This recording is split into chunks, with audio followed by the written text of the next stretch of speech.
If looking at this, I think right from the morning I've been listening to many speakers here and downstairs. Many of the things have been covered, but I think many of the questions have also been raised, so which I'll try to cover.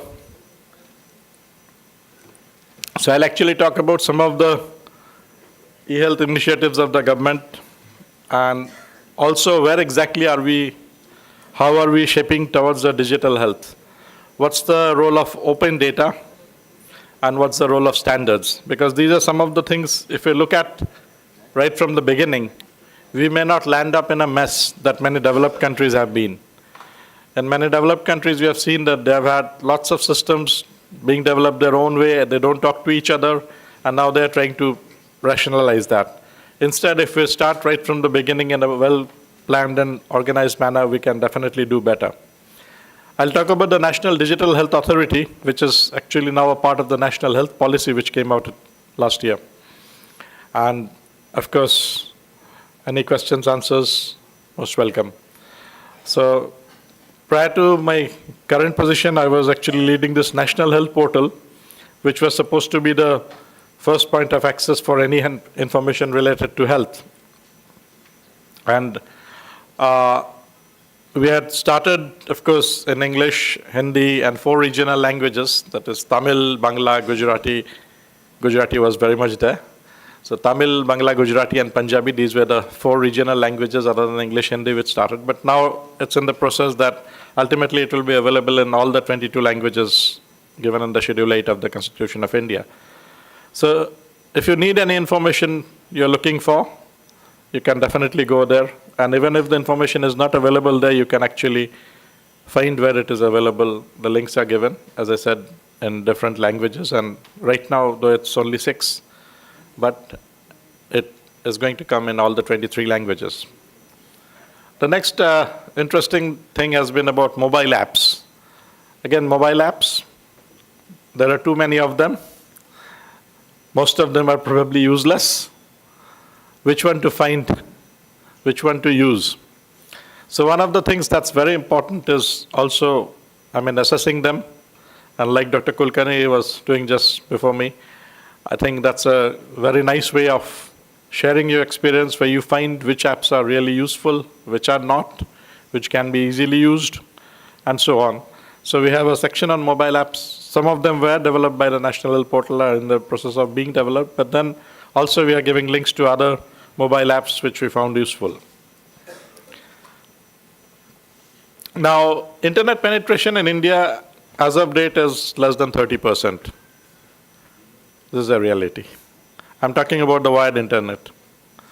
Mobile penetration is more than 80%. And wherever there's a mobile, smartphones are going.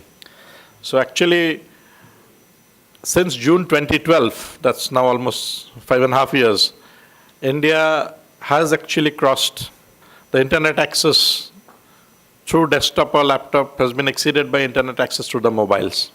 And the gap is increasing day by day. So wherever there's a mobile, internet can be accessed. But despite that, there are certain things, because connectivity is always an issue.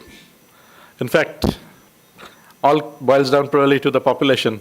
The number of service, whatever is available, but the capacity usually cannot serve the target population. So that's always happening, and whatever high-speed internet we subscribe for, we actually find. Speed has almost crashed the routers. Yeah, and speed-wise also. But then, because where there's no internet, so we started a toll-free number in the national portal, 1-800-180-110. You can also try it. It's a toll-free number, where there's information that's available on the portal. Part of it can be available in 5 languages. And of course, that's also being increased. It's a voice recognition, natural language processing is being used there. And interactive features are there through the forums, Facebook, Twitter, everywhere. And I'm not sure how many of you have actually interacted, but both the Facebook and Twitter People do put up questions and get answers, and there are some long chats also sometimes. This is a Facebook page and Twitter page. Now that was about the portal, but now I'm coming to something more concrete, evolution of the digital health in India. This is the oldest document actually, the oldest government document in India. It's almost 15 years old. The IT infrastructure for health that was published by the Department of Information Technology under the Ministry of Communication Information Technology in 2003. If you look here at the top, it's the standards, which is the most important thing. And India has been trying to move in the standards way right from the beginning. In fact, IRDA was the first to bring in some standards that recommended way back in 2012. The Ministry of Health brought out the EHR standards, the first edition, in August 2013. Of course, in March 2014, we became a member of SNOMED International. India became a country member of SNOMED International, so SNOMED in the first edition was not mentioned like that, but in the second edition of the EHR standards recommended by the Ministry of Health and Family Welfare, that was published in December 2016, SNOMED City is very much there. And these are the standards, but other than standards, if you look at legal framework, and that's precisely what's going to happen, the National Digital Health Authority is being set up. That will be a regulatory authority like the Telecom Regulatory Authority of India. But the most important and probably most neglected part also is the right bottom corner, what you see, the education. We actually don't really bother about that, the change management and the capacity building. In fact, change management, this term may be very familiar with many of you, but I'd like to make it more tangible. How many of you have stayed in a place where nearby a flyover was being built? Can you raise your hands? You have seen a flyover being built near your house? Just one? Two? So few? Okay, there are quite a few. So, what's the purpose of a flyover? It will reduce the time, transit time. But when the flyover is being built, what happens? Time increases a lot. And that applies to any change management, anything, any system, wherever. You have to always keep the vision in mind that we are going to reach there. But for that, right now, we are going to have problems. In the 19s, when the railways started computerized booking, the railway clerks would get very upset and say, oh, we can do it manually much faster. Now no one will even think of it. So initially there will be pain, but change management is essentially to making them aware where we are going, what will be the advantages for going there, what are the problems we are going to face, how do we reduce them, or at least the duration. Awareness, that's the most important thing. So change management is essentially that. We need to be very clear. And that also has to involve, whenever we are going for change, involving the end users right from the design phase. If you look at the Digital India initiatives, this document is also available in the public domain. So here you see there are 9 pillars, of the which 5th pillar is the e-Kranti, or the electronic delivery of services. There you can see for health, the things which are mentioned as part of the Digital India policy. Online medical consultation, online medical records, online medicine supply, and Pan-India exchange, which was supposed to be ready by 2015. It's still not there. So we are delayed by almost 3 years. But it's in the process. It's a work in progress, and probably in another 6 months or so, we'll have the integrated health information platform ready. So work is going on that, and I'll say more about this just after this. The next thing which is very important, and we have been hearing about innovations also right from the morning. When we talk about innovations, revolutions in healthcare and big data analytics, and this is a McKinsey report which talks about the positive changes for tipping point for innovation. And if you can look at this, other than the demand and supply chain, the technology advances, it's the government also which has a role to play. And what's the role the government can play? There are 2 things. One is making data available to everyone. So we have that data portal of India, data.gov.in. Those of you who have not visited, please have a look at it. A lot of ministries have been uploading a lot of data in open data format. Anyone can download and analyze and use them, even for commercial purposes. And Health Ministry is one of the more prolific departments, ministries, which has been uploading a lot of data.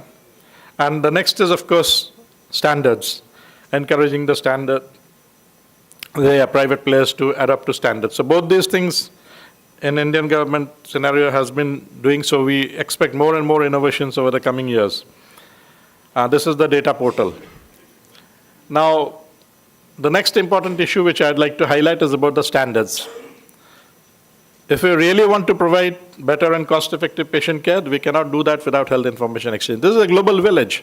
So today a patient may be in Ahmedabad, tomorrow he may be in Delhi or Singapore, day after tomorrow may be in Washington, D.C. Wherever they are, they should be having access to the record. And that's not possible unless we are using such things. So what is standard? It's essentially the ability of two or more components to exchange information. That is the structural or the syntactic interoperability. But more importantly, to use the information meaningfully. That is the semantic interoperability. Then only it makes sense. If you look at these examples, one hospital may be coding the gender as 0 for male, 1 for female. The other may be doing the opposite. A third hospital may be doing an entirely different type of coding. How do we exchange this data? If you just exchange those things, numbers 0, 1, it doesn't really make sense, or it may actually mean the opposite. In medical especially, when I say something and you hear something, you may not actually think exactly what I am saying. So the dog I'm thinking and the dog you are thinking may not be the same. And as far as healthcare delivery is concerned, this can often make a huge lot of difference. Many of you are globetrotters and you would have been moving all around. So earlier you would have been using multiple adapters or maybe a universal adapter. Now if you see, it's a USB connector, the charging point which is there. It's available everywhere in the airports, in the metro rail coaches, everywhere. So that's the beauty of the standards. If you really have something as simple as that, you don't need all those things which are shown on the top. When a doctor says something, a clinical diagnosis to another doctor or to other healthcare providers, pharmacists, so on, they understand very easily, but a computer doesn't, because a computer is an idiot box. It doesn't do what I want it to do. It only does what I tell it to do. We need to know what we want to get out of the computer. Otherwise, the computer is not going to give us everything automatically. So if you are thinking of digitizing, then of course, it's very important that we put it in a format which the computer will understand. And for these different things, we actually need different standards. Different standards are there for different purposes. If you look at the standards, if you look at the categories broadly, of course, you need an identifier. In India, it's likely to become the UID or the Aadhaar to bind all the things. But the 4 categories, the first one, if you see, is the structure. And structure, XML is becoming the de facto structure standard. As I said, the Ministry of Health and Ministry of IT together is developing in the Indian scenario, the IIHIP, that is the Integrated Health Information Platform, where you'll have pick and choose systems which are compliant to the standards and that can be easily used like a plug-and-play device. Then you have the terminology and the coding systems. All of you are aware of the ICD system, the International Statistical Classification of Diseases by the World Health Organization. That is meant for statistical, epidemiological purposes, so all countries will report in that. But if you want to do clinical information, knowledge discovery, data mining, if you want to develop clinical decision support systems, ICD is not a good code. You need a clinical terminology system like the SNOMED-CT. And SNOMED-CT can give you a lot of information. It's inherently logical. It's polyhierarchical. In the ICD system, if you talk about viral pneumonia, it's only a lung disorder. It's not an infective disorder. But in SNOMED-CT, a viral pneumonia can be a lung disorder. It can be an infective or virus disorder. Both are allowed. That is a polyhierarchical structure.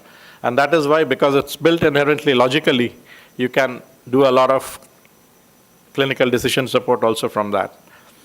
Then for information exchange, the content standards, for clinical and administrative, that is HL7, and for imaging, it's DICOM. So these are the de facto standards globally. The other corner, the right lower quadrant, which we often tend to overlook, is security. Hackers are always ahead of us. We may not like it, but it's a fact. But still we need to be very careful. We need to keep some systems in place. So for security and integrity issues are very much there.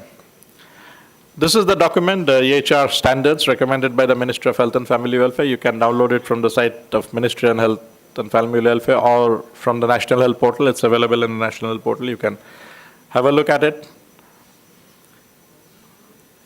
Now the other document that I was talking about, the National Health Policy 2017, that came out last year, February. And there it's very clearly mentioned that for developing the digital health ecology, the National Digital Health Authority is being set up. So this is now a part of the national policy.